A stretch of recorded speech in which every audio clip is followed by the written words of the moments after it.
In a universe that almost is, just out of reach beyond the edge of reality, mysterious forces underlie the fabric of existence. Energematrice 6, the very energy of creation, serves as both the elixir of life and the arsenal of destruction for its human and not-so-human denizens. Crushing darkness, whose source they cannot fathom, grips the cosmos and its people. In anguish, they dream of the long-foretold Brightstar. Join us as we embark on an epic journey, exploring the universe of Energematrice 6.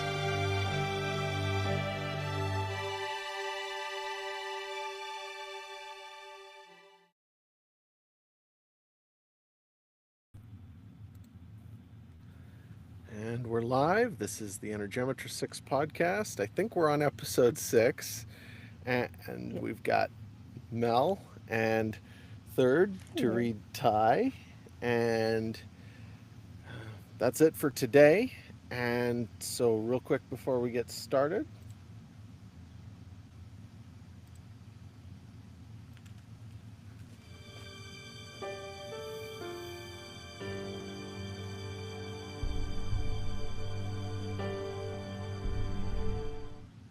the Energematrice 6 podcast operates on a value-for-value model.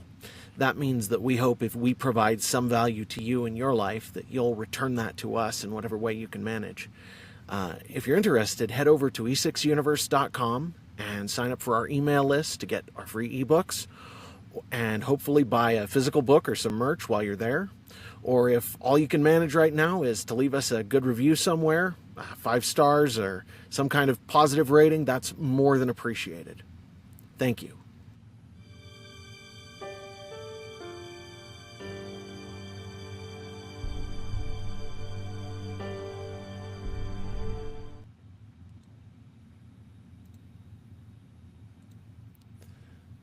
All right.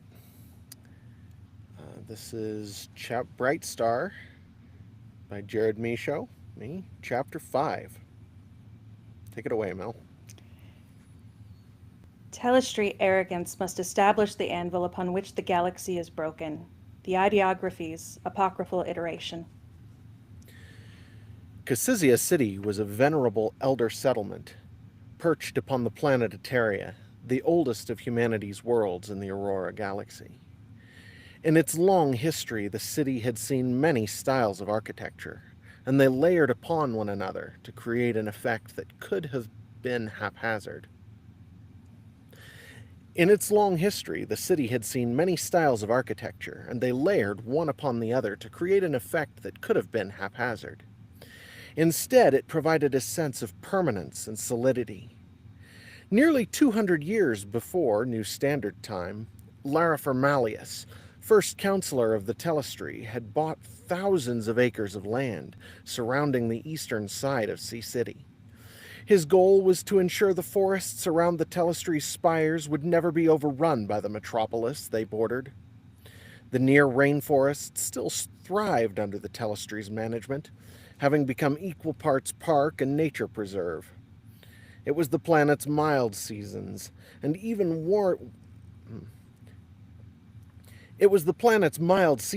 an even wider temperate band than Earth's that had attracted colonists after the escape over 1,000 standard years before. The buildings of the Telestry itself were a monument to Malleus' victory, soaring triumphantly over the surrounding city and forest alike, with almost impossibly dainty architecture that attested to their maker's prowess with Energematrice 6, fused into interlocking towers of stone, composite, and alloy. The trip to Eteria's Sea City from the edge of the abyss, where Nate had left John and Rachel with the Keeper, had taken a full week, and he was chafing with impatience. It felt almost as if he had taken a wrong turn, even though he knew the choice he'd made was the only reasonable option for him. Knowing that didn't stop the feeling that there was something he needed to do, and that with every second he was missing some critical opportunity. Nate expected they would be met at the spaceport and whisked off to the Telestry in some sort of official ground transport. When Ocarist's pinnace landed, however, they debarked to a complete lack of fanfare. and Loridan immediately set off walking at a brisk pace, leading Nate out of the spaceport and into Cassisia City. They only received a few sideways glances as they took the slide walk across the spaceport, and soon the spaceport gave way to the city proper, bustling with foot traffic while air cars moved above the rooftops, giving the entire city a background hum of rushing air. The people of Eteria wore jumpsuits, or brightly colored shirts and trousers, which made Loridan's jet black robes stand out starkly. In the city proper, people obviously weren't accustomed to seeing Telestics out among them, and their curious, sometimes awestruck stares followed Loridan across the city. Loridan said little, only stopping briefly when their path was blocked by groups of pedestrians, or, as they slowly approached their destination, pilgrims come to visit the telestry. They had been walking for over an hour, and Nate was looking aside, watching a child of 5 or 6 laugh, chasing a ball through a park beside the road, when Loridan finally spoke. "This is a place of peace for them." He had stopped in front of Nate, and his gaze followed the same little boy, now joined by another. "It has been 7 generations since the telestry was built. In that time, no war has come to this place. That one's great-grandparents fought the Dominion in space above us and lost, but the enemy never set foot on the surface." Loridan raised his face to the sky above them, and his dark eyes were hot, his sharp features emphasized by his obvious rage. "Even now their station hangs in the sky, ready to drop kinetic weapons on this peaceful world should we rebel." Loridan continued walking, forcing Nate to keep up with his long strides through the city. "In the time since Paul Cassisia founded this settlement, 200 years is the longest peace it has known. Sea City is the oldest of our cities. It's 500 standard years older than Panoptica, the capital of the Dominion. Yet it took only 3 generations for Malleus' work to come to nothing. The telestry has been under the Dominion's sway for more than a century. The price of our peace has been unimaginable. Every year the Dominion sends its catastans to gather our young people and test them. Eteria has always had more children born Energematrice than any other settled world in the galaxy. The most promising are taken, and bound to a lifetime of service in the Dominion." Loridan's eyes glittered, and he turned to look at Nate directly. "Our children, the best of us, become our slave masters. They're nothing more than fuel to feed the flames of the Dominion's tyranny." He stopped for a moment, then looked at Nate with what was almost resentment. "For us, overuse of Energematrice6 is death. Every time we spend our power, our lives are shortened. Their overclass forces the underclass of Energematrice to use power so heedlessly they burn out. Every one of them dies before they reach middle age, and their children are forced into the Dominion's communal education." Again Loridan paused, this time to admire the architecture of the telestry, and take in the forest around them. "The Society of Telestics has existed since the time of Cassisia himself. We claim his teachings and his tenets. It took centuries before the telestry rose the first time, under Telestic Duraman and his heirs. It took centuries more for it to fall and then rise again under Malleus, when he pushed back the Regalians. But never in our history have we been subject to such depravity as this. The murder and enslavement of our children." Loridan shook his head. "The Telestic Society was founded upon the tenets, handed to Paul Cassisia by the Lightmaker himself. We are the only order in history to hold Energematrice accountable for what they do to those around them. The Dominion tolerates our telestry, because we are ancient and far from strong enough to threaten their military might. They approve of our culture. They think we lend them an air of legitimacy, but they dictate to us as no other power in history ever has. Lordan paused for a moment, his razor-sharp gaze fixed on Nate, then said, "Tell me, Brightstar, how long must our people suffer under their lash, when we would be so much kinder masters if they were the slaves?" Nate stood for a moment, then said thoughtfully, "The only master I could trust would be the Lightmaker himself. Men aren't intended to hold that kind of power over other men." Lordan just looked at him for a moment, obviously disgusted, and turned to resume his walk toward the telestry, now looming high above them. As they entered, Lordan looked back at Nate and said, "Normally I would make you an honored guest of the telestry, but the people are not prepared. I would ask for your patience." Nate frowned, apprehension rising inside him. "What are you actually asking for?" Lordan replied, "I would have you attend the Telestry's academy. Give me a month. After that, I will see that you are recognized for who you are." He smiled almost apologetically. "There is much to prepare." Nate didn't answer immediately, his impatience at the situation rising up to confront him full force.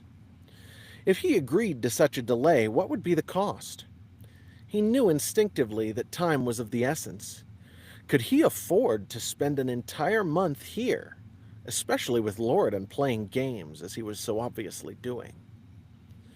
Nate was about to reject Lordan's offer when the clarity that he had found in his cabin on Ocarist, now faded to nothing more than a lingering sense of purpose, came upon him once more. He could see his path and his purpose clearly, knew what he had to do. But again his memory began to return, and with a flash of terror and shame, it was all gone yet again. He realized he had stopped walking, and Lordan was looking back at him, his severe eyebrows drawn down in a scowl. Nate sighed and started moving again, then nodded once, evenly. "I'll stay." When they passed through the Telestry's main gate, it shut soundlessly after them. To Nate, it felt like the universe contracting into a prison around him. Something twisted inside the fields, but it was too fast to register, except that the world was closed out by more than a simple fence. Their surroundings changed very little. The buildings outside the Telestry were styled to match those inside. There were still people walking the road. Even so, Nate shuddered as Lordan led him onward toward the central spires, which were still a surprising distance away. It took another half hour for them to walk there, with the crowd gradually increasing as they progressed. When they reached the central courtyard before the largest spire of all, Lordan turned right toward a tower that set itself apart from the rest of their surroundings by virtue of its simplicity. It was still many stories high, intertwining with its neighbors at the top in bridges and arches, but it was a stark white, with no color to adorn the outer walls, and none of the decorative whorls and projections the other spires boasted. Even the door was a translucent white, with deep inlays of more opaque white swirls. Lordan walked across the entry hall. Lordan walked across the entry hall of the building until he stood in front of a strange-looking desk attended by a girl on the edge of womanhood. She bowed her head as he stopped and said, "You mind?" Oh, not at all. Telestic Lordan, how may the Aqualucum serve you? Lordan replied, "Fetch the proctor. I have a student for her." The girl bobbed her head and turned to scurry away. Lordan didn't speak, and Nate was content to admire the interior of the hall in which they stood. The walls were made of some ivory-colored composite, with a curious spiral grain. The floor was polished white marble, with joints so tight there wasn't even a room for a hair to slip between them. Even inside, no decorations or color marred the white to off-white palette. Here, though, whirls of relief were worked into the ascending columns, and the walls were patterned like feathery clouds. The work was so intricate, Nate knew it could never have been done without the aid of Energematrice 6. Loridan's dark robes made a striking contrast with the brightness of their surroundings as he stared into nothing, waiting for the page to return with the proctor. For a time, Nate entertained himself by reading the tenets of the field, scored into the back wall of the Acrolucum in letters as big as his hand. He had gotten to the 9th tenet. The fields of Energematrice 6 may never receive entropic transference from the physical realms. When Loridan finally spoke. Custom weighs heavy on this place. I would advise you, take care not to tread too heavily on their traditions. They will not appreciate it. By the time the proctor arrived, a full 10 minutes had passed. She did not look pleased, steaming across the room toward Loridan, the page in her wake. The proctor looked older than Loridan, with all white hair tied up behind her head, and a severe expression on a heavy but not unattractive face. A curious stone that somehow reminded Nate of the Sigil of Mysteries hung from a chain around her neck. She finally stopped when she reached Loridan, staring up at him with hands on her hips. Well, She said. what have you brought me this time? She didn't even glance at Nate, her gaze fixed on Loridan's face. He smiled a tight smile and nodded to her. Hello, Melindra. This young man will be joining the novitiate for a time. I was hoping you could see to getting him settled.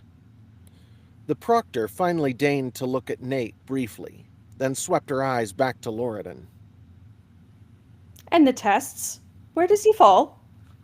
Loridan winced slightly, then shrugged. He doesn't. He won't be with you for long, I'm afraid.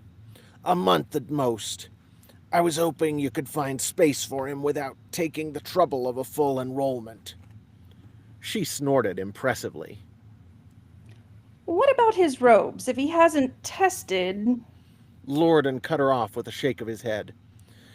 Put him with the novices if you must, but testing this one is inadvisable. The proctor turned to look Nate up and down, her face impassive. Come on, then, she said, and turned to go without another word, leaving Loridan frowning after her. Nate followed, bemused, as she headed for another translucent white door at the back of the room, while the page resumed her post behind her desk. After they had marched through that door and into the hallway beyond, the proctor began firing off questions at Nate, as quickly as he could answer them, starting with, What's your name? Nate? The correct form is Nate Madam Proctor. You will address teachers and elders as such. How old are you? 12, Madam Proctor, Nate responded, wondering after his strange history what sort of answer would be right for a question like that one. Is that a question or a statement? Do you know, or are you just shy? Without waiting for an answer, she continued. Do you have any friends or relatives who may wish to visit you here? No, ma'am. At least that one was easy, he thought. It was then that the first students passed them going the other way. They were wearing gray robes with some kind of symbol emblazoned across the front, and at his first glimpse of the lead student, Nate instinctively shrank back against the wall. The boy had the same vertical slit-pupiled eyes that Stratigrave Rectus had, but he didn't even look twice at Nate as he passed. The proctor caught Nate staring and smiled proudly. That was the cream of our graduating crop boy. The one with the X-set eyes is Doma Asher, Nephilim Stealth. He's our most powerful graduate in 100 standard years. Exect? Nate asked. Yes, of course, the slit pupils. It's a sign of great power. Now, have you imprinted any schemics we need to see to? Nate looked up at her, startled, and she snorted. He would have told me if you had. Can at least count on him for that. Finally, she stopped and turned to him, her face serious. Are you initiated into the field?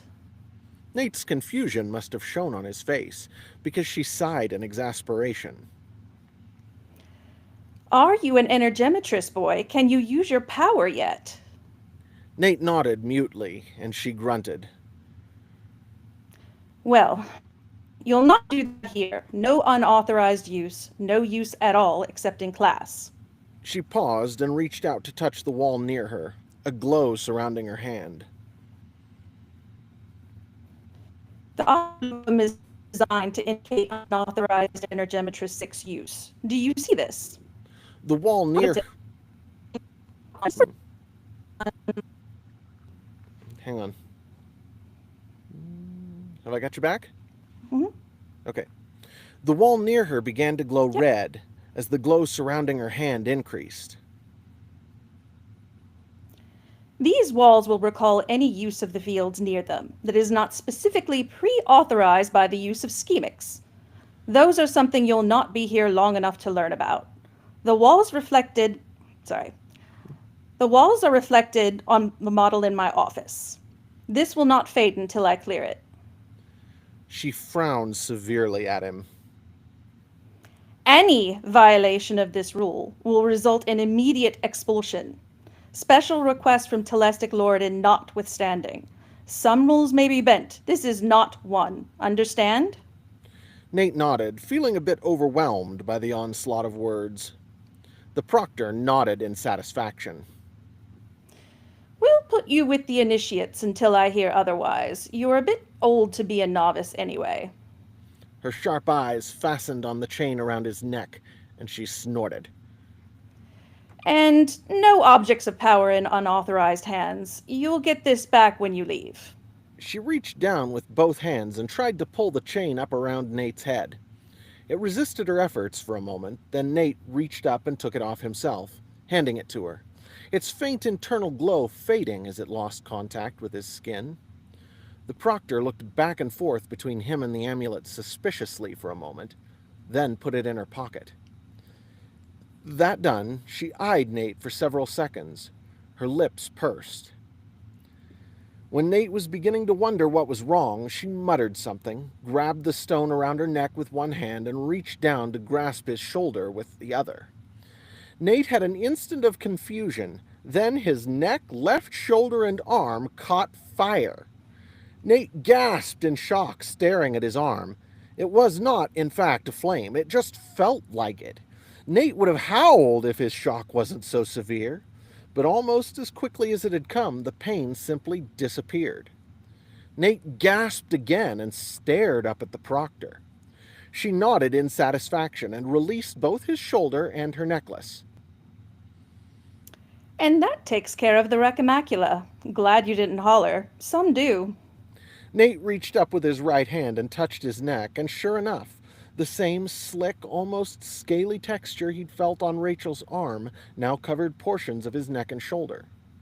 The proctor frowned. Curious. I've never seen that color before. She shrugged, then turned and began walking deeper into the aqualucum. Nate shook his head, then, with nothing else to do, started after her, rubbing his arm. The pain had faded, but now his arm and shoulder itched terribly. The proctor glanced down at him once or twice as he rubbed, then scratched at it to no avail. I remember when I got mine. It stops itching after a few days. A full 10 minutes of walking down one hallway then another brought them to a wide corridor lined with doors at near intervals on each side. The proctor walked unerringly up to one of them, pulled an antique-looking mechanical key from her pocket, and opened the door with the ease of long practice. As Nate stepped to the door to look inside, children began to stream down the hall behind them. They were dressed in robes of varying shades of gray, and Nate could immediately see that the darker the robe, the larger the symbol it carried. The proctor said, Take this. She held out the key, and Nate took it as she reached out into the stream of young people heading down the hallway and grabbed a small boy by the shoulder. Righton, take this boy with you. He's to attend your sessions. With that, she turned and marched away, her attention already visibly shifting to her next task. Nate stared after her for a moment, feeling as if he'd been run over by the proctor's brusque energy.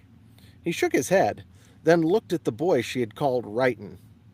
He looked like he was about 8 years old, with brown hair that glinted blonde in the light from overhead.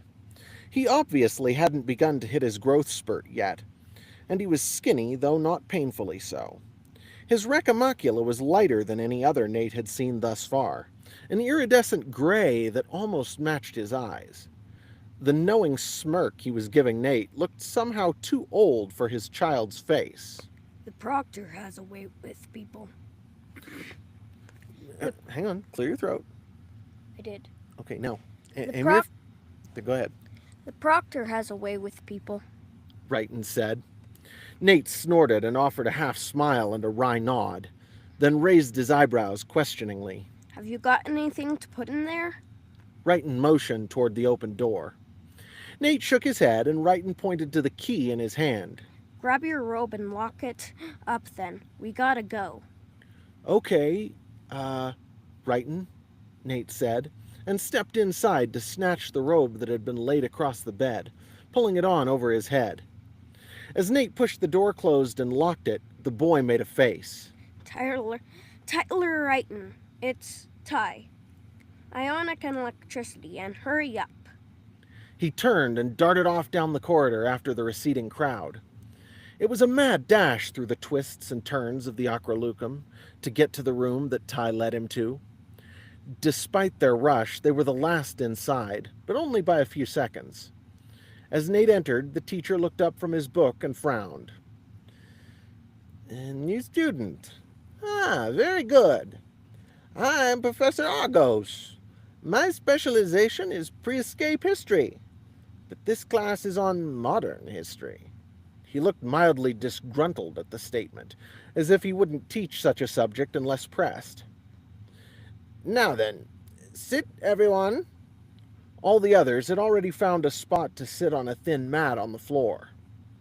The only remaining place was next to Ty in the back of the room, so Nate hurried to sit down.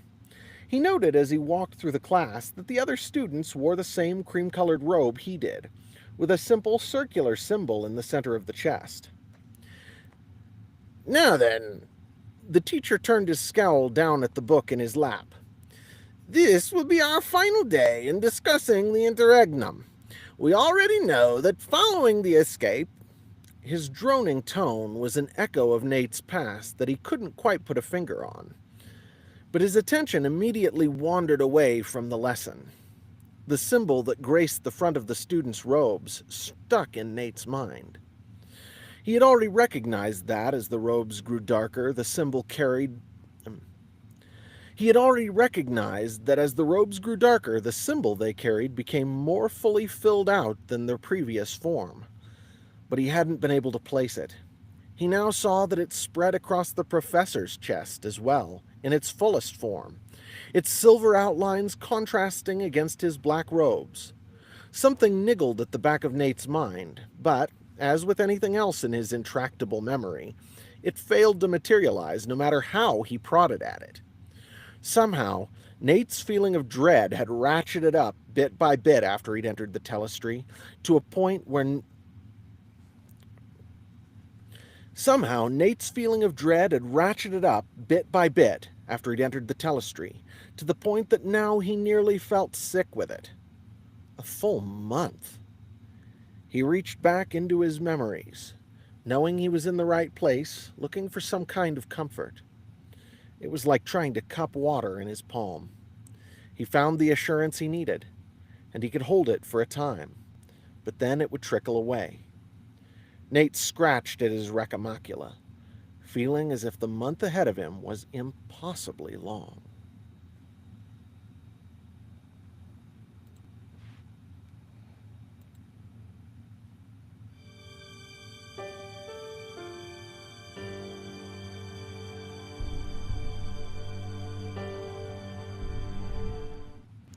The Energematrice6 podcast is made possible by North Arrow Coffee. North Arrow Coffee is the pro-life coffee company where 15% of every purchase goes to support organizations like Crisis Pregnancy Centers, whose purpose is to support women in the most difficult situation of their lives. If you're interested, head over to northarrowcoffee.co and use promo code E6 to get 10% off with your order.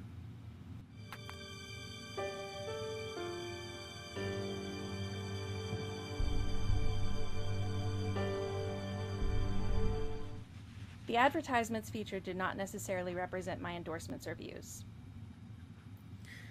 And that's about it for today, I think. I sure appreciate it, Mel. You did a really great job. I think your expression Likewise. for the proctor was just great. And third, good job Awesome. to you. And thank Very you good, everybody very for good. being here. All right, we will catch you all Thanks next all. week.